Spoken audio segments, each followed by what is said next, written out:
স্বাগতম নিউজ বাংলার আজকের বিশেষ সংবাদ বুলেটিনে। আমি বাপ্পি আছি আপনাদের সাথে। আজকের শীর্ষ সংবাদ থাকছে মধ্যপ্রাচ্যের সেই বহুল প্রতীক্ষিত যুদ্ধবিরতি, যেখানে ট্রিগারে হাত রেখেই আলোচনায় বসতে চলেছে যুক্তরাষ্ট্র ও ইরান। এছাড়া থাকছে দেশের ক্রিকেটের ইতিহাসে নতুন এক অধ্যায়, বিসিবি সভাপতি হিসেবে প্রথম সভাতে তামিম ইকবালের বড় চমক। আর জনদুর্ভোগের খবর হিসেবে থাকছে ঢাকা মেডিকেলের শিক্ষার্থী ও চিকিৎসকদের রক্তক্ষয়ী সংঘর্ষ। শুরুতেই দেখে নেব সংবাদ শিরোনামসমূহ। যুদ্ধবিরতির ঘোষণায় ডোনাল্ড ট্রাম্পের চরম হুঁশিয়ারির মুখে যুক্তরাষ্ট্র, ইসরায়েল ও ইরানের 2 সপ্তাহের যুদ্ধবিরতি, শিগগিরই সরাসরি বৈঠক।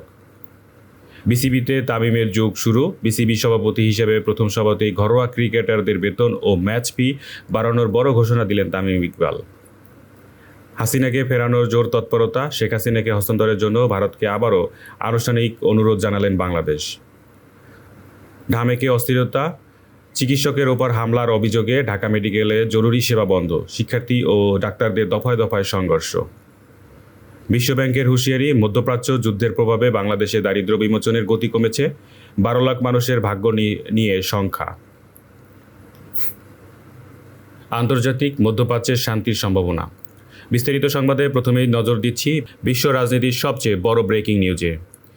আজ ব্রিটিশ পররাষ্ট্রমন্ত্রী ইভেন কুপার এক বিবৃতিতে জানিয়েছেন, যুক্তরাষ্ট্র, ইসরায়েল ও ইরানের মধ্যে 2 সপ্তাহের একটি সাময়িক যুদ্ধবিরতি শুরু হয়েছে। নবনির্বাচিত মার্কিন প্রেসিডেন্ট ডোনাল্ড ট্রাম্পের ধ্বংসাত্মক হামলার হুমকি ঠিক আগ মুহূর্তে এই সমঝোতা হয়। ইরান তাদের 10 দফার শান্তি পরিকল্পনা ভিত্তিতে আলোচনায় সম্মত হয়েছে, যার মধ্যে অন্যতম শর্ত হল হরমুজ প্রণালীর সাময়িকভাবে খুলে দেওয়া। তবে ডোনাল্ড ট্রাম্প আবারও হুঁশিয়ারি দিয়ে বলেছেন, ইরানকে কোনো দেশ অস্ত্র দিলে সেই দেশের উপর তাৎক্ষণিক 50% শুল্ক আরোপ করা হবে। বিশ্লেষকরা মনে করেছেন, এই আলোচনার উপর নির্ভর করছে বিশ্ব তেলের বাজার ও বৈশ্বিক অর্থনীতির ভবিষ্যৎ। জাতীয় ও অপরাধ বিষয়ক। এবার দেশের খবরের দিকে। দীর্ঘ 15 বছরের শাসনের পর ক্ষমতাচ্যুত সাবেক প্রধানমন্ত্রী শেখ হাসিনাকে ভারত থেকে ফিরিয়ে আনতে আবারও জোর আবেদন জানিয়েছে বাংলাদেশ সরকার। আজ পররাষ্ট্র মন্ত্রণালয় এক ব্রিফিংয়ে জানিয়েছে, বন্দি বিনিময় চুক্তি আওতায় তাকে হস্তান্তরের প্রক্রিয়া শুরু হতে চায় ঢাকা। এদিকে রাজধানীর প্রাণকেন্দ্র ঢাকা মেডিকেল কলেজ হাসপাতালে আজ এক থমথমে পরিস্থিতি বিরাজ করছে। একজন শিক্ষার্থীকে কেন্দ্র করে ঢাকা বিশ্ববিদ্যালয়ের ছাত্র এবং ইন্টার্ন চিকিৎসকের মধ্যে রক্তক্ষয়ী সংঘর্ষ শুরু হয়।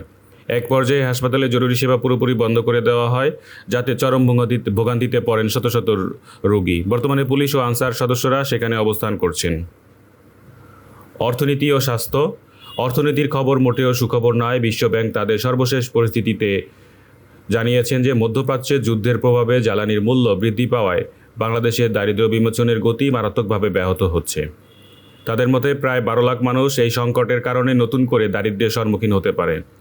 স্বাস্থ্য খাতের খবর অনুযায়ী, রোহিঙ্গা ক্যাম্পে চিকেন পক্সের প্রাদুর্ভাব এখন বড় উদ্বেগের কারণ। গত 3 মাসে ক্যাম্পগুলোতে আক্রান্তের সংখ্যা 9000 ছাড়িয়েছে, যা মহামারী আকারে ছড়িয়ে পড়ার ঝুঁকি তৈরি করেছে। ক্রীড়া সংবাদ। তামিমের বড় চমক। সবশেষ থাকছে যে খেলার সংবাদ। বাংলাদেশ ক্রিকেটে আজ এক ঐতিহাসিক দিন। নবনিযুক্ত বিসিবির সভাপতি তামিম ইকবাল আজ মিরপুরে তার প্রথম সভায় যোগ দেন। সভা শেষে তামিম বড় ঘোষণা দিয়ে জানান, দেশের ঘরোয়া ক্রিকেটারদের জীবনযাত্রার মনোনয়নে বেতন এবং ম্যাচ ফি 1 লাফে বড় পরিসরে বাড়ানো হয়েছে। তামিম জানিয়েছেন, বিসিবিকে তিনি একটি স্বচ্ছ ও দুর্নীতিমুক্ত প্রতিষ্ঠানে পরিণত করতে চান। তার এই সাহসী সিদ্ধান্তে ঘরোয়া ক্রিকেটারদের মধ্যে স্বস্তি ও খুশির জোয়ার দেখা দিয়েছে। এই ছিল নিউজ বাংলার আজকের এখনকার মতো সবশেষ সংবাদ। আমাদের পরবর্তী আপডেট পেতে এবং ব্রেকিং নিউজ সরাসরি দেখতে চোখ রাখুন আমাদের সোশ্যাল মিডিয়া পেজ এবং ইউটিউব চ্যানেলে। এতক্ষণ সাথে থাকার জন্য ধন্যবাদ। ভালো থাকুন, নিউজ বাংলার সাথেই থাকুন।